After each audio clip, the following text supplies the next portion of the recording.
Queridos, bom dia. Saúde a todos com a graça e a paz do Senhor, amém? Amados, estou muito feliz com a presença de vocês aqui. Sintam parte dessa igreja. Uma igreja que agora no último dia 15 completou 53 anos de existência. Tiago acho que vai falar um pouquinho sobre isso domingo à noite, hoje à noite. Ontem nós celebramos, junto aí com os irmãos, passamos o dia no sítio. Foi um momento ímpar, momento de alegria, descontração. Foi muito rico. Alguém disse que eu estou com o rosto cansado. Estou, gente. Já descobri que não sou tão jovem mais. Já estou chegando também. A igreja completou agora, já estou caminhando para o 5.8. Obrigado. Ainda me sinto jovem, só sinto. Porque o corpo, a conta está chegando. Tá? Mas é muito bom estar com vocês aqui. Eu vi alguns rostos novos. Então, sinto parte dessa igreja, uma igreja que acolhe e que nós sejamos acolhidos. Amém?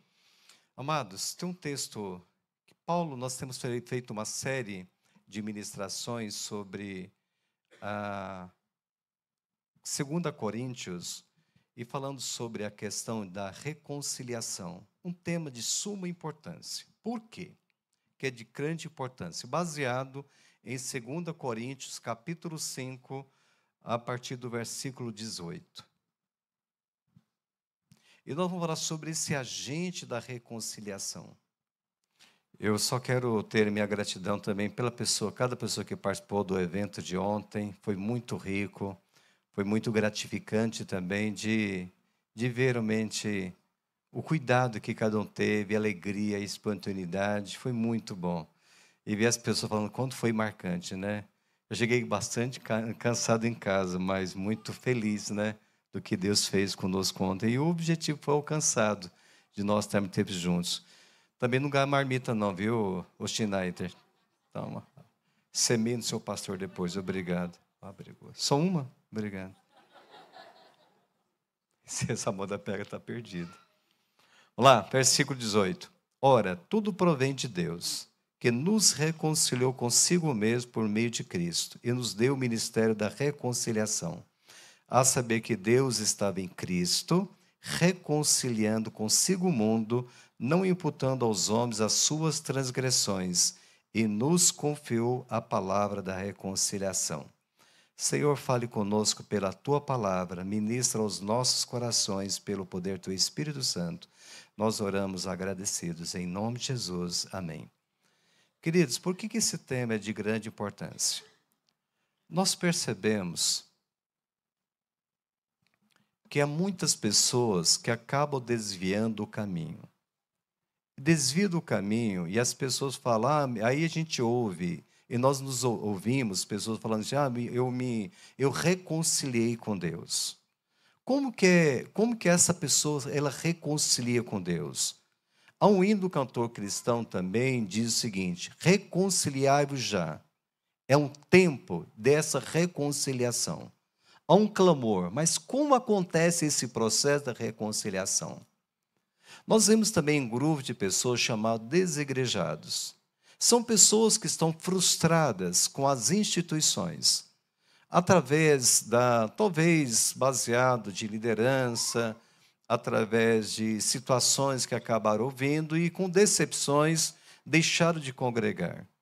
Enquanto que a Bíblia diz que nós não podemos deixar de congregar como que é costume de alguns. Ou por vários motivos as pessoas, como diz a palavra de Deus, corrieis bem, o que impediu de continuar.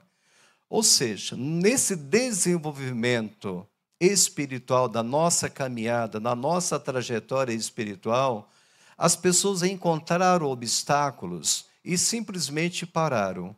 Então a palavra de Deus nos ensina e nos traz uma reflexão, por que impediu de você dar essa continuidade? Um prosseguimento da nossa santidade ou da santificação. O que aconteceu? É isso que nos traz uma reflexão sobre que tem que haver um conserto, uma mudança de mentalidade. Isso só pode ser possível de uma ação poderosa do Espírito Santo sobre a nossa própria vida. Quando nós reunimos como igreja, é trazer a luz da palavra de Deus, trazendo clareza ao nosso entendimento, à luz de Deus, porque para realmente nos trazer uma compreensão do que o Espírito Santo quer falar com a igreja. O que Deus quer falar conosco pela sua palavra. Não simplesmente viver a questão de normas e condutas ou regras que acabam sendo caducadas e levam as pessoas a uma escravidão. Mas buscar, sim, exatamente o conceito da revelação da palavra de Deus. Então, quando nós estamos trazendo o conceito da palavra de Deus, nós vamos perceber que a essência maior, que Cristo é a ponte que nos liga a Deus. Ele é o único caminho. Todo caminho pode levar a Roma, mas somente um caminho que nos leva para o céu, Jesus Cristo. Todo caminho pode levar para algum lugar, mas somente um caminho que nos leva para o céu é Cristo. E a nossa reconciliação com Deus, ela dá-se por meio de Cristo, não tão somente por Ele, e não a parte dele. É interessante que a Bíblia vai dizer que sem mim não podereis ser salvos. Não consegue pelas obras. Eu gosto muito daquela palavra do jovem rico. Ele chega para Jesus e fala: mestre, o que eu posso fazer de bom para ser seu discípulo? Quando ele fala o que eu posso fazer de bom, ele está colocando o preço do discipulado. Ele está colocando, eu sou um bom mestre, o que eu posso fazer de bom? Ele está buscando um critério que ele se achava que era bom, o suficiente para que ele pudesse estar na altura, para que realmente ele fosse reconhecido como discípulo. E Jesus vem exatamente e fala para ele: por que você me chama de bom se tem somente um que é bom, que é Deus?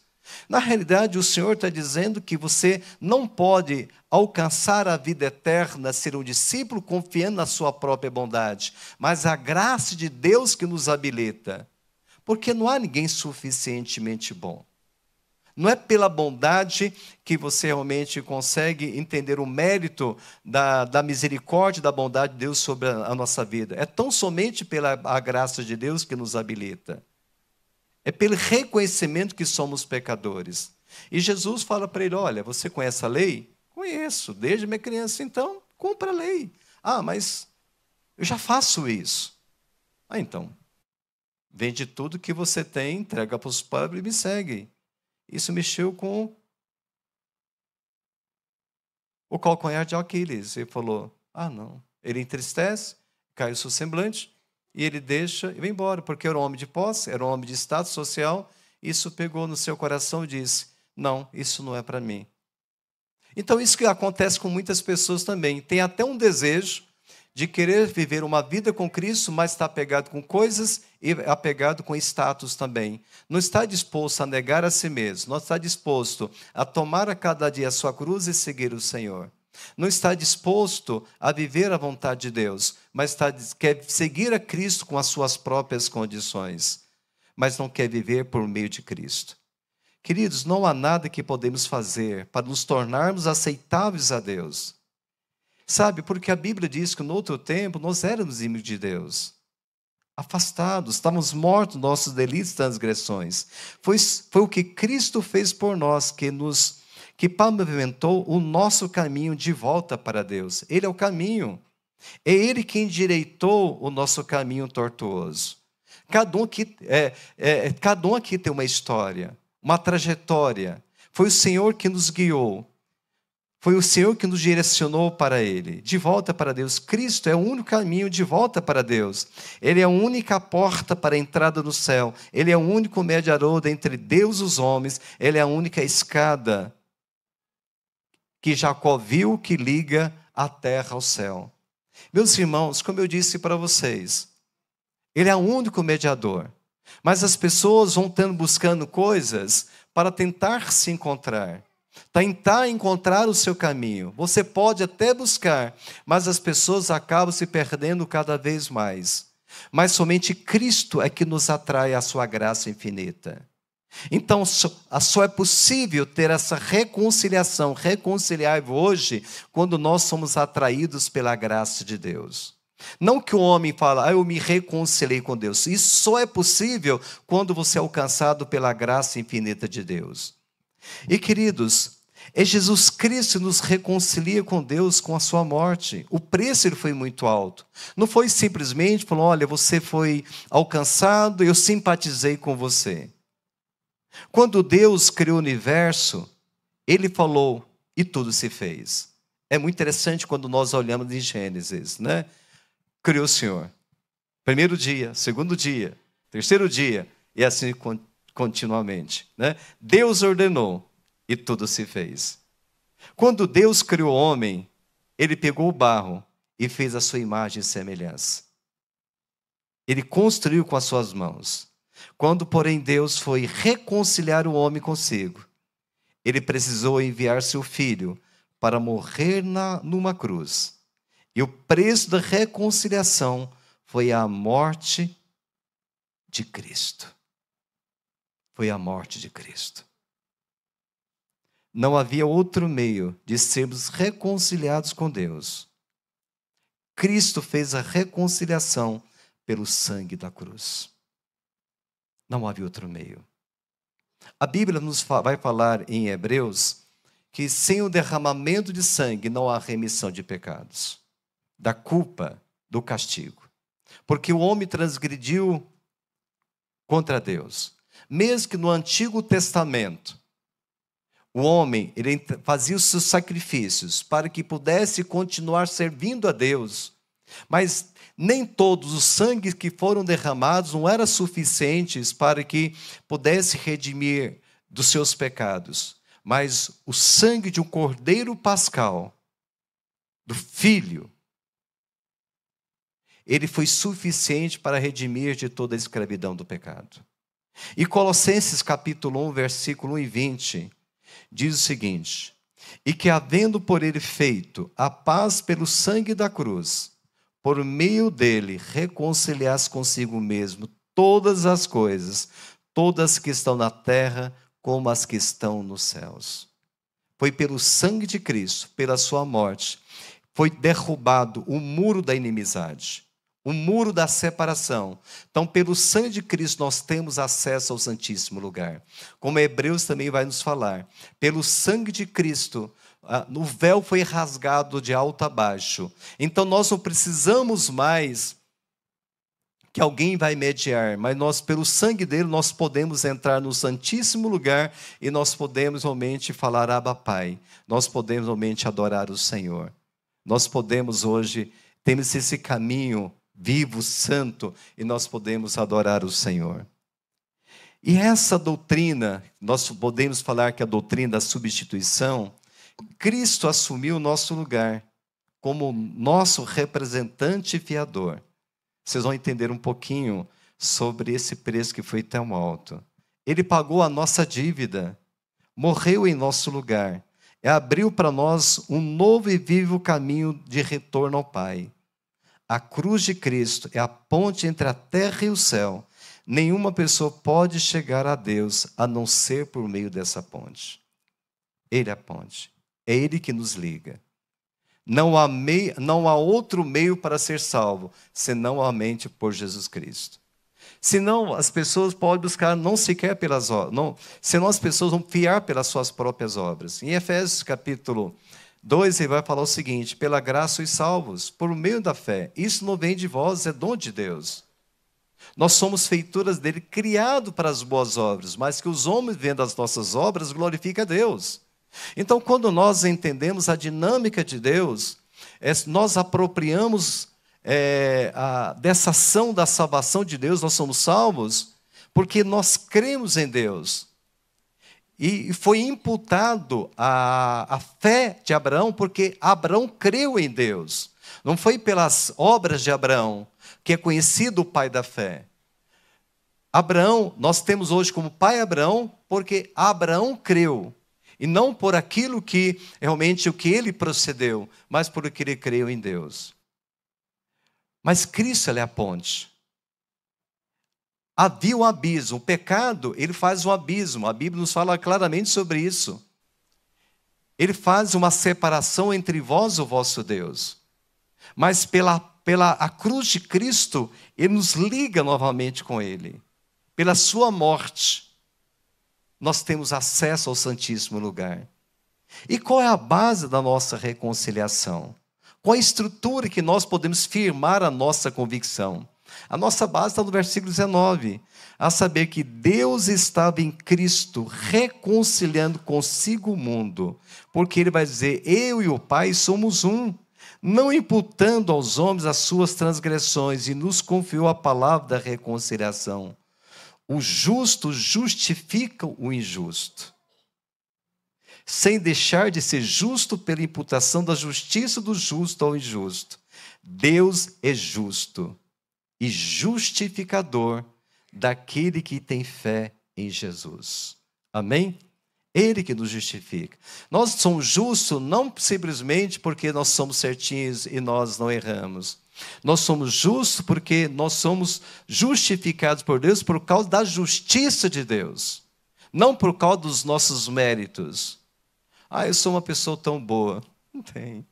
Mas por causa da justiça de Deus. Por quê? Se Paulo ele é capaz de falar que há uma luta constante que ele tem sobre a sua vida, e o que falar sobre a luta que nós temos no nosso dia a dia? Quem tem essa concepção é uma pessoa que sabe das lutas que ele trava do seu dia a dia.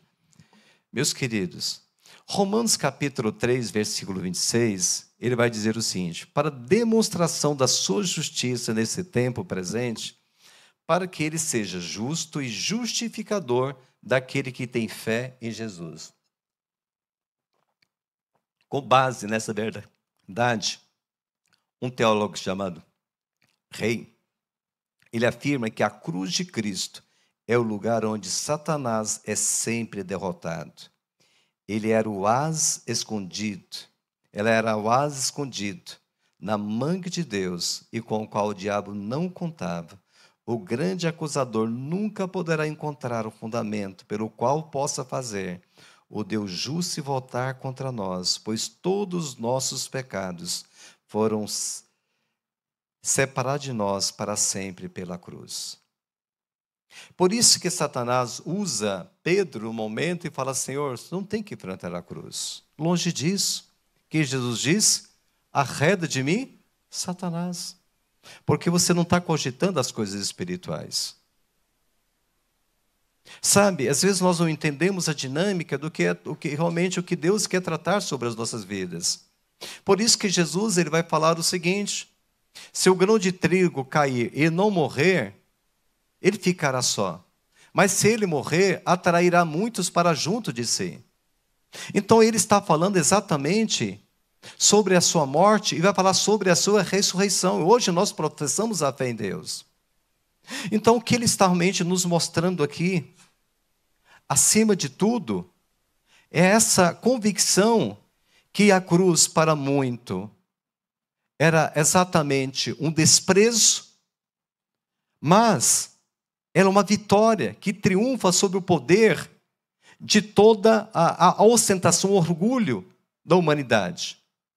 É nela que nós temos a vitória no Senhor. E Paulo, ele vai abordar a questão dessa imputação em 3 aspectos. Imputar, irmãos, quando fala imputação, é alguém significa pôr algo em sua conta. É importante vocês verem esse termo.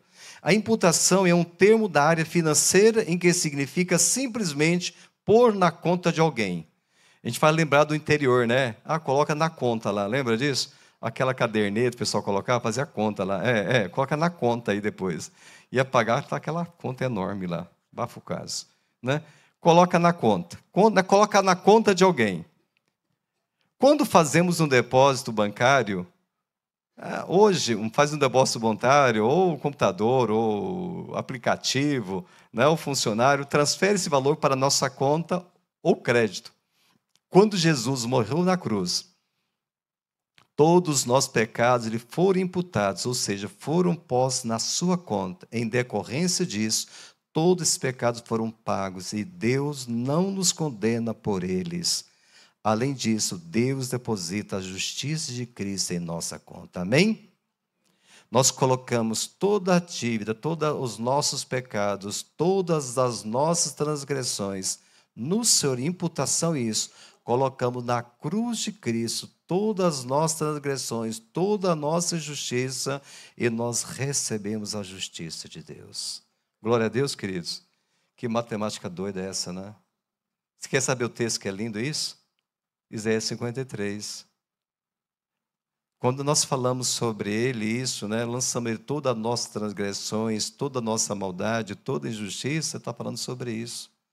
Ele vai falar sobre a dívida do pecado. Isso se chama imputação. Então, ninguém mais pode acusar de algo, porque essa dívida foi cancelada. Então, quando você coloca diante do Senhor toda ofensa, coloca na cruz do Calvário, você está recebendo a justiça de Deus sobre a tua própria vida. Então, aquela história, eu sei que vocês fizeram no verão passado, não tem mais efeito. Porque você recebe a graça de Deus sobre a tua vida. E você recebe a graça sobre a graça. E essa reconciliação, a reconciliação baseia-se na imputação. Ela se baseia na imputação, baseia na imputação. Os que creem em Cristo Jesus jamais terão seus pecados imputados contra eles outra vez. Cristo foi feito pecado, da mesma maneira como nós feitos justiça. Cristo, que era inocente quanto ao pecado, entrou numa esfera completamente estranha a si mesmo, para que nós pudéssemos entrar numa esfera de qual nós alienamos. Paulo fala nesse texto, em apreço, que ele falou anteriormente. Então, na realidade, quando nós começamos a pensar sobre essa dinâmica que Deus quer tratar na nossa vida, essa transformação que Deus está operando em nossos corações, da justiça, da santidade de Deus. E sobre esses três tipos de imputação, primeiro nós entendemos que, na realidade, que Deus não imputa iniquidade aos pecadores. Salmos 32, Deus diz o seguinte, que bem-aventurado o homem a quem o Senhor não imputa a maldade, e em cujo pecado não engano. Ele não imputa o pecado dos pecadores a Cristo, o Cordeiro Imaculado. E 1 Pedro 1,19, ele diz ainda, né? Mas, com o precioso sangue de Cristo, como de um Cordeiro Imaculado e incontaminado, ele imputa a justiça de Cristo aos pecadores. 5,21. E diz, aquele que não conheceu o pecado e fez pecado por nós, para que nele fôssemos feitos justiça de Cristo. Quando nós olhamos hoje a questão da reconciliação de Deus, essa obra extraordinária que o Espírito Santo está fazendo na vida do seu povo. Então, quando nós começamos a olhar para a nossa história, da vida da igreja, daquilo que Deus realmente tem ministrado na vida das pessoas, as pessoas acabam carregando um fardo muito grande. E não estão olhando o conceito da graça de Deus. E o que realmente Deus ele quer de nós? Que reconheçamos essa obra extraordinária do Espírito Santo sobre a nossa própria vida. Que nós reconheçamos que sem Ele nada poderemos fazer. Que reconheçamos que tudo provém dEle. Que nós reconheçamos e que necessitamos, que realmente que precisamos da ajuda dEle. E que realmente que nós possamos falar, Senhor, nós entregamos diante do Senhor todas as lutas, todos os meus medos, todas as minhas dificuldades, todas as minhas mazelas, e Senhor, a minha alma anela, Senhor, eu preciso do Senhor. Eu gosto muito dessa palavra de Davi, quando diz, Senhor, a minha alma anela pelo Deus vivo. Senhor, a minha alma carece do Senhor, oh Deus, eu preciso de Ti. Isto é o Espírito Santo agindo no nosso coração. A Bíblia diz, se ouvires atentamente a minha voz, sabe, e seguir os meus estatutos, os meus mandamentos, comereis o melhor da terra. Quando nós começamos a ouvir o que Deus hoje quer tratar os nossos corações, nós vamos começar a entender essa dinâmica da tratativa de Deus sobre a nossa própria vida. Mas o problema maior que nós queremos seguir o curso da nossa própria vida, nós não queremos sujeitar a orientação que Deus hoje está guiando os nossos próprios passos. Mas é necessário hoje ter uma reflexão de não querer conduzir a vida com os nossos próprios caminhos, mas que nós possamos viver a dinâmica do que Deus quer tratar sobre as nossas vidas. É um momento hoje de quebrar as nossas existências. Acho que nós podemos viver essas